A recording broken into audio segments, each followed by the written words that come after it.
नमस्कार दर्शकों, आपके साथ एक बार फिर से हाजिर हूं मैं विवेक शर्मा और आप देख रहे हैं उत्तर बंगाल एवं सिक्किम का 24/7 television news channel S K live. अब बढ़ते आज की प्रमुख खबरों पर विस्तार से। पश्चिम बंगाल में स्थिति होती जारी है भयावह। कोविड-19 से पिछले 24 घंटे में सर्वाधिक 48 मौतें। पहली बार संक्रमण का आंकड़ा 2500 के पार। पश्चिम बंगाल में शनिवार को कोविड-19 से अब तक की सर्वाधिक 48 मौतें हुई है। यहां तक कि राज्य में संक्रमण के मामलों में दैनिक वृद्धि भी पहली बार 2500 के आंकड़े को पार कर गई है। राज्य के स्वास्थ्य विभाग द्वारा जारी बुलेटिन के अनुसार यह जानकारी दी गई है। बुलेटिन में कहा गया है कि राज्य में संक्रमण के 2579 नए मामले सामने आए। संक्रमितों की संख्या 72,777 तक पहुंच चुकी है। संक्रमण के कारण हुई नई मौतों के साथ मृतकों की संख्या बढ़कर 1,629 हो गई है। वर्तमान में राज्य में इलाजरत मरीजों की संख्या 20,631 हो गई है। पिछले 24 घंटे में इस बीमारी से 2,143 लोग ठीक हो चुके हैं, जिसके बाद राज्य में मरीजों की ठीक होने वाली दर 69.41% हो गई है। पश्चिम बंगाल में कोविड-19 से अब तक 50,517 लोग ठीक हो चुके हैं। अलीपुरद्वार में जारी है कोविड-19 के संक्रमण की रफ्तार। 2 और संक्रमित मरीजों की हुई मौत। 29 नए मामले सामने। पूरे राज्य के साथ साथ अलीपुरद्वार में भी कोरोना वायरस का कहर थमने का नाम नहीं ले रही है और तमाम प्रयासों के बावजूद संक्रमित मरीजों की संख्या में लगातार बढ़ोतरी हो रही है। अलीपुरद्वार में और 29 नए संक्रमित मरीज मिले हैं और 2 लोगों की मौत हो गई है। स्वास्थ्य विभाग के द्वारा दी गई जानकारी के अनुसार अभी तक अलीपुरद्वार जिले में कोरोना से संक्रमित 5 लोगों की मौतें हो चुकी है। नए सिरे से 29 लोग संक्रमित पाए गए हैं। उन सभी को तोपसिका तक कोविड-19 अस्पताल में इलाज के लिए भर्ती करा दिया गया है। रेल लाइन के पास झाड़ियों में मिला नवजात का शव। मालदा शहर के कृष्णपल्ली इलाके में रेल लाइन के किनारे नवजात बच्चे का शव बरामद किए जाने की घटना को लेकर पूरे इलाके में हड़कंप मच गया। जानकारी के अनुसार रविवार सुबह स्थानीय लोगों ने रेल लाइन के किनारे झाड़ियों के बीच नवजात बच्चे का शव देख पुलिस को इसकी सूचना दी। सूचना मिलते ही इंग्लिश बाजार थाने की पुलिस मौके पर पहुंचकर घटना की जाँच शुरू कर दी। पुलिस ने शव को अपने कब्जे में लेकर पोस्टमार्टम के लिए उसे मालदा मेडिकल कॉलेज व अस्पताल भेज दिया। पुलिस सूत्र के अनुसार मृतक नवजात लड़का है। उसने किसे यहाँ छोड़ा, इस बारे में जानकारियां जुटाई जा रही है। वहीं स्थानीय लोगों ने आरोप लगाया कि कृष्णपल्ली इलाके के 34 नंबर राष्ट्रीय राजमार्ग के विपरीत मालदा मेडिकल कॉलेज व अस्पताल है। उसके आसपास काफी संख्या में नर्सिंग होम एवं पैथोलॉजिकल सेंटर्स है। इससे पहले भी इलाके में इस तरह की घटनाएं सामने आ चुकी है। उन्होंने कहा कि नवजात के शव को प्लास्टिक में मोड़कर झाड़ियों में फेंक दिया जाता है। इस घटना के पीछे कुछ असामाजिक तत्वों का हाथ है। ऐसे लोगों के खिलाफ सख्त कार्रवाई की जानी चाहिए। पुलिस पूरे घटना की जाँच शुरू कर दी है।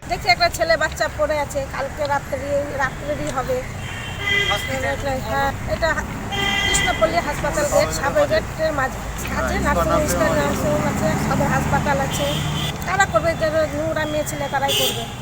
সে ঘটনা আমাদের মধ্যে একজন এখানে বাথরুম করতে উঠেছিল, উঠার পর দেখছে যে এরকম একটা বাচ্চা পড়ে আছে। আমাদেরকে ডাকলো। এখানে প্রায় দিনই এখানে হাসপাতাল আছে, নার্সিংহোম আছে। পরবর্তীতে যাতে এই ঘটনা না ঘটে তার জন্য আমরা এলাকাবাসী জানাচ্ছি। প্রশাসন এর কোনো গুরুত্বও দিচ্ছে না। প্রশাসনকে জানানো হয়েছে এর আগের বার যে এরকম এরকম ঘটনা হচ্ছে, তাতে আমরা চাই যে প্রশাসন থেকে একটা যাতে স্টেপ নেয় যাতে পরবর্তীতে এই ধরনের ঘটনা না ঘটে।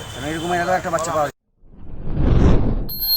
एक बार फिर से बढ़ा दी गई पहाड़ क्षेत्र में लॉकडाउन की समय सीमा 8 अगस्त तक रहेगी पहाड़ लॉक। कोरोना वायरस के सामुदायिक प्रसार को रोकने के लिए गोरखनांड क्षेत्रीय प्रशासन के द्वारा एक बार फिर लॉकडाउन की समय सीमा बढ़ाने का फैसला लिया गया है। गौरतलब है कि 26 जुलाई 2020 से 1 अगस्त तक पहाड़ क्षेत्र संपूर्ण लॉकडाउन की स्थिति में ही थी, लेकिन एक बार फिर से समय सीमा को बढ़ाकर 1 सप्ताह कर दिया गया है। जरूरी परिसेवाओं को छोड़कर संपूर्ण लॉकडाउन रहेगा। उक्त विषय पर जानकारी जीटीए के चेयरमैन अनित थापा ने दी है। लॉकडाउन को इस्यु लिएर अघि आइरहेको छु। अब हामीले यो लकडाउन अनाउन्स गरेको जुन 7 दिनको लकडाउन अनाउन्स गरेको आज 7 दिन कम्प्लिट हुँदैछ र भोलिदेखिको के गर्ने विषयमा भन्ने एउटा हाम्रो बिहान DM, district magistrate, principal secretary, म स्वयं 3 जना मिटिङ बस्यौँ र अहिले अझै पनि हाम्रो जिटिए क्षेत्रमा कोरोना भाइरस इस्युको ग्रोथ चाहिँ बेसी भएर जान्छ। दिनदिनै यो कोरोना भाइरस अझै फैलिँदै जाँदछ। खरसाङ क्षेत्रमा, दार्जिलिङ क्षेत्रमा, कालिम्पोङ क्षेत्रमा दिनदिनै बढ्दै गइरहेको हामीले महसुस गरिरहेको छौँ। हाम्रो रिपोर्ट पनि छ र अझै पनि हामीले यसलाई जसरी आजसम्म हामी सबै मिलेर एकजुट भएर हामीले लकडाउनलाई पालन गरिरहेका छौँ। हिजो मात्र सोनादा मुनि पचाङ भ्याली स्थितबाट कोरोना भाइरस को महामारीमा कोभिड को जुन रोगले एकजना वृद्ध महानुभावको मृत्यु भएको छ र अहिले डेथ रेसियो बिस्तारो बिस्तारो बढेको हामीलाई आभास हुँदैछ र यसैले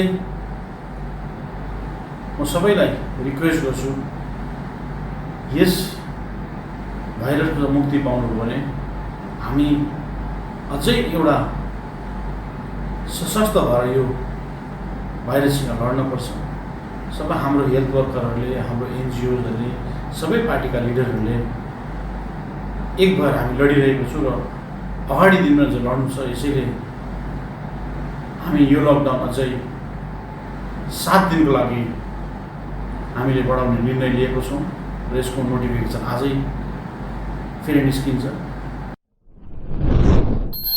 देश में पिछले 24 घंटे में 54,736 नए मामले सामने, 853 लोगों की हुई मौतें। कोरोना वायरस का संक्रमण देश में धीरे धीरे भयानक रूप लेता जा रहा है। भारत में पिछले 24 घंटे में रिकॉर्ड कोविड-19 के 54,736 नए मामले सामने आए और 853 लोगों की मौतें भी हुई। कुल पॉजिटिव मामलों की कुल संख्या 17,50,724 हो गई है, जिसमें से 5,67,730 एक्टिव केसेस है।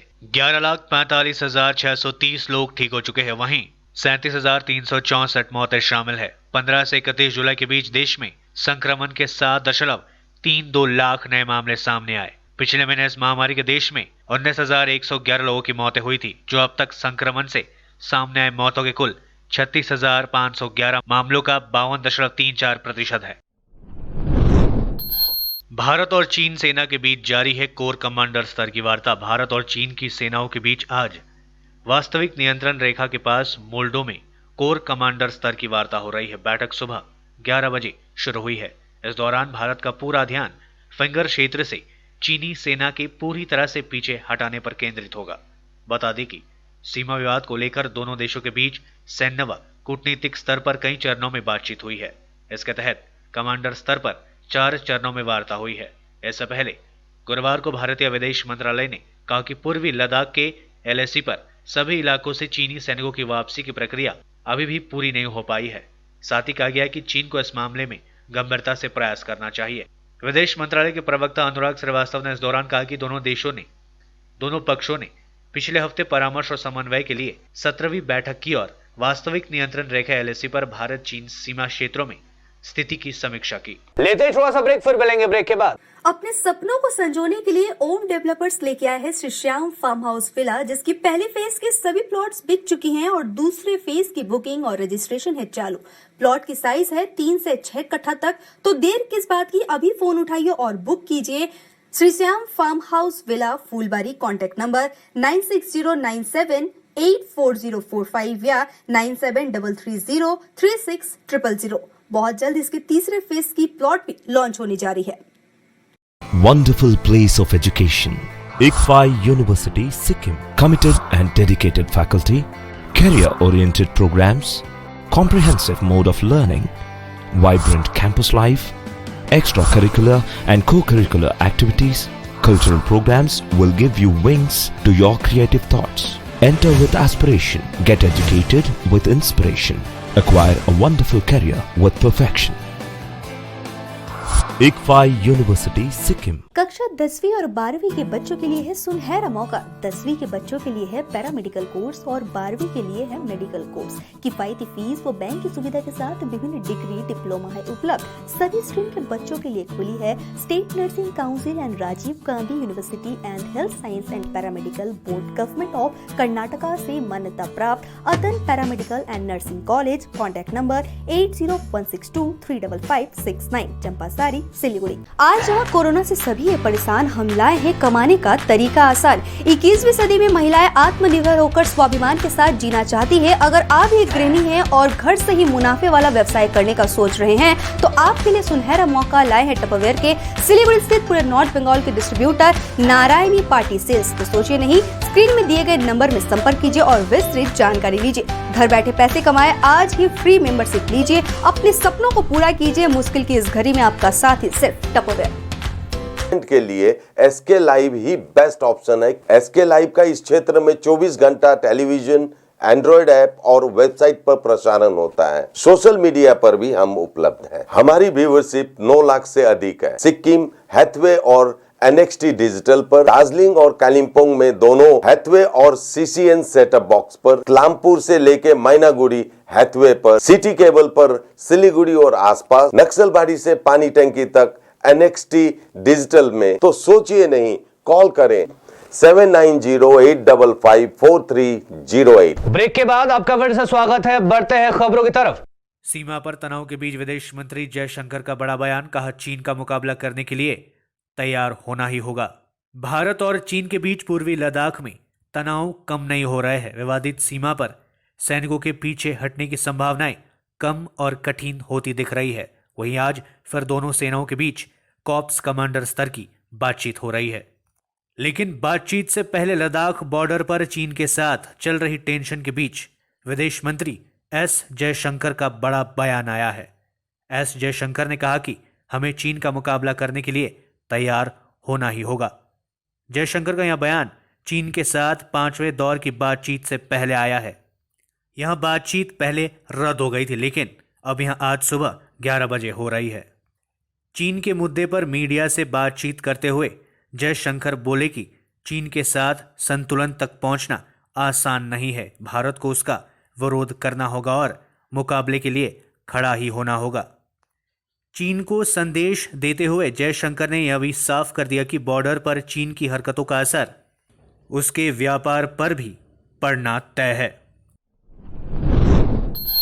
चीन की कठपुतली बना नेपाल तनाव बढ़ाने पर है आमादा। अब गूगल और अंतर्राष्ट्रीय समुदाय को भेजेगा विवादित नक्शा। चीन की हाथों की कठपुतली बन चुका नेपाल अपने देश के विवादित नक्शे को गूगल और भारत समेत अंतर्राष्ट्रीय समुदाय को भेजने की तैयारी कर रहा है। अपने इस नक्शे में नेपाल ने भारतीय क्षेत्र रिपुलेख, कालापानी और लिम्पियाधुरा को अपना हिस्सा बताया है। नेपाल की भूमि प्रबंधन मंत्री पद्मा आर्यल ने कहा कि भारत और संयुक्त राष्ट्र की एजेंसियों समेत अंतर्राष्ट्रीय समुदाय को नया नक्शा भेजा जाएगा। इस महीने के मध्य तक यह प्रक्रिया पूरी कर ली जाएगी। उनके मंत्रालय ने नेपाली मापन विभाग को नए नक्शे की 4000 कॉपी को अंग्रेजी में प्रकाशित करने का और उनसे अंतर्राष्ट्रीय समुदाय को भेजने को कहा है। नेपाल की ओली सरकार ने 20 मई को यह विवादित नक्शा जारी किया था। इसमें लिम्पियाधुरा, लिपुलेख और कालापानी को नेपाल का हिस्सा दर्शाया गया है। भारत ने नेपाल के इस नक्शे को खारिज कर दिया है। भारत का कहना है कि नेपाल का यह एक तरफा कार्रवाई ऐतिहासिक तथ्यों और साक्ष्यों पर आधारित नहीं है। रॉबिनहुड आर्मी ने सफाई कर्मियों को किया सम्मानित। रॉबिनहुड आर्मी नामक स्वयंसेवी संस्था की ओर से रविवार को सफाई कर्मियों को खाद्य सामग्रियां प्रदान की गई। जलपाईगुड़ी रॉबिनहुड आर्मी के सदस्यों ने आज जलपाईगुड़ी जोड़बाती इलाके में जलपाईगुड़ी नगरपालिका के 4 एवं 5 नंबर वार्ड के करीब 35 सफाई कर्मियों को खाद्य सामग्रियां प्रदान की गई। संगठन के सदस्यों ने सफाई कर्मियों को खाद्य सामग्री, मास्क एवं राखी प्रदान की। इस अवसर पर जलपाईगुड़ी नगरपालिका प्रशासक बोर्ड के सदस्य संदीप महतो समेत अन्य गणमान्य व्यक्ति उपस्थित रहे थे। आज हम लोग का रॉबिनहुड आर्मी की तरफ से मिशन 30M जो चल रहा है, तो उसमें हम लोगों ने एक मिशन हर्ट का एक मिशन निकाला है। जो हमारे समाज में जितने भी सफाई कर्मी है वो आज हमारे समाज के भाई हैं, दोस्त हैं। और फ्रेंडशिप डे के दिन आज हम लोग समाज को ये मैसेज देना चाहते हैं कि हम उनको एक कूड़ा वाला, पुतला वाला, कचरा वाला नहीं संबोधित करके आज हमारे वो भाई हैं, हम उनको एक सम्मान दें। बच्चों में भी ये मैसेज जाए कि वो हमारे देश के हित के लिए कितना बड़ा काम करते हैं और वो एक सुपरमैन की तरह अपना काम करते हैं, जो अदृश्य रूप में ये हम लोग को दिखाते हैं कि आज साफ सफाई कितनी जरूरी है। स्वच्छ भारत का भी मिशन वो पूरा करते हैं। रॉबिनहुड आर्मी की तरफ से, जलपाईगुड़ी की तरफ से आज हम लोग 30 से 40 जन को, हमारे सफाई कर्मी भाई बंधु को आज राशन दे रहे हैं। उनको एक धन्यवाद का संदेश भी दे रहे हैं। उनको राखी भी दी जा रही है, फ्रेंडशिप बैंड दिया जा रहा है कि वो हमारे दोस्त हैं। और साथ ही साथ उनको हमारे समाज के जो वो अंग हैं उनको वो भी बता। प्रथमे आमी धन्यवाद जानाई जलपाईगुड़ी रॉबिनहुड टीम के। যারা এই করোনা আবহাওয়া পরিস্থিতির মধ্যে দিয়ে দীর্ঘ 3 মাস ধরে মানুষের পাশে দাঁড়িয়ে, বিশেষ করে যারা গরিব মানুষ তাদের পাশে দাঁড়িয়ে তাদের সাহায্যের হাত বাড়িয়ে দিয়েছে। এটা অত্যন্ত প্রশংসনীয় এবং খুব অল্প বয়সের ছেলেমেয়েরা একত্রিত হয়ে সমাজের প্রতি যে সামাজিক দায়িত্ব পালনের জন্য তাদের অগ্রণী ভূমিকাকে আমি কুর্নিশ অভিবাদন এবং ধন্যবাদ জানাই। পাশাপাশি আজকে জোড়াবাতির মোড়ে 4 এবং 5 নম্বরের ওয়ার্ডে যে সমস্ত সাফাই কর্মী এই করোনা আবহাওয়া পরিস্থিতির মধ্যে দিয়ে জীবনের ঝুঁকি নিয়ে মানুষের পাশে দাঁড়িয়ে তাদের সাফাই কর্মচারীরা তাদের কাজকে নিষ্ঠার সঙ্গে পালন করেছে, তাই আজকের এই মঞ্চ থেকে তারা তাদেরকে সম্মানিত করছে, তাদেরকে সম্মান জানাচ্ছে, স্যালুট জানাচ্ছে, অভিবাদন জানাচ্ছে।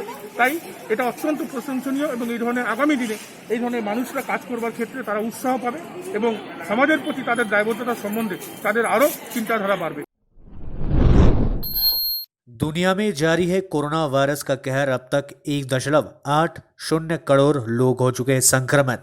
अफ्रीका में संक्रमण का आंकड़ा 5 लाख के पार पहुंचा। मैक्सिको में एक दिन में हुई 9,500 से ज्यादा मौतें। दुनिया में कोरोना वायरस के संक्रमण से अब तक 1,80,11,802 मामले सामने आ चुके हैं। इनमें 1,13,26,232 मरीज ठीक भी हो चुके हैं। वहीं 6,88,683 लोगों की मौतें हो चुकी है। ये आंकड़े www.worldometers.info कोरोना वायरस के मुताबिक है। दक्षिण अफ्रीका में संक्रमण का आंकड़ा 5,03,290 हो गया है। देश में स्वास्थ्य मंत्री जेवली माइकेज ने इसकी जानकारी दी। उन्होंने कहा कि देश में 1/3 पॉजिटिव केस गेटाउन इलाके से है। मैक्सिको में शनिवार को 9,556 मौतें हुई। यहां एक दिन में हुई सबसे ज्यादा मौतें हैं। इससे पहले शनिवार को यहां 8,458 लोगों की जान गई थी। देश में अब तक 4,34,193 लोग संक्रमित मिल चुके हैं। इनसे मौतों के मामले में ब्रिटेन को पीछे छोड़ दिया है। बिहार में थमने का नाम नहीं ले रही है बाढ़ का कहर। उत्तर बिहार में अलग अलग जगहों पर डूबने से 6 बच्चियों समेत 14 की हुई मौत। उत्तर बिहार में अलग अलग जगहों पर डूबने से शनिवार को 14 लोगों की मौत हो गई। इनमें मुजफ्फरपुर में 7, मधुबनी में 3, पूर्व चंपारण में 2 और दरभंगा और सीतामढ़ी में एक शामिल है। गंडक नदी की बाढ़ में दूसरे दिन भी डूबने से बच्चे समेत 4 लोगों की मौत हो गई। गोताखोरों की मदद से 3 लोगों के शव बरामद किए गए हैं, जबकि एक लापता है। हादसा बरौली थाने के पचरुखिया और माटियारा गांव में हुआ है।